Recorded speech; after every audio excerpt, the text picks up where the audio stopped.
Umabot sa overtime ang laban ng San Juan Knights at Nueva Ecija kahapon sa Palayan City. Nakashoot ng 3 points si Orlan Wamar para bigyan ng 2 puntos na lamang ang San Juan Knights with 2 minutes and 30 seconds left.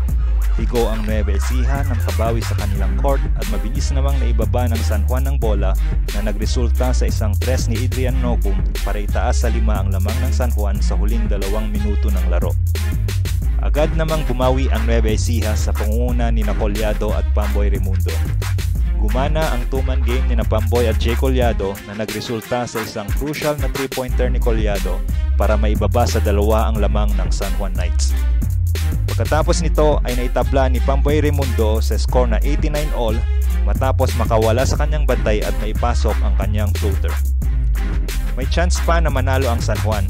Binigay kay Orlan Wamar ang bola pero sablay ang kanyang driving layup kaya naman nag-overtime ang laban. Sa overtime ay naging dikit pa rin ang laban. Kay Roy Sumang ipinagkatiwala ng Nueva Ecija ang bola sa huling possession ng laro. Hindi naman sila binigo ni Roy Sumang matapos niyang mahanap si Will Macaloni na libreng-libre sa ilalim habang siya ay na-triple team. Na-shoot ni Will Macaloni ang bola na may less than 1 second left anong natitira sa game clock. Sa huli, panalo ang Nueva Ecija sa score na 99-97.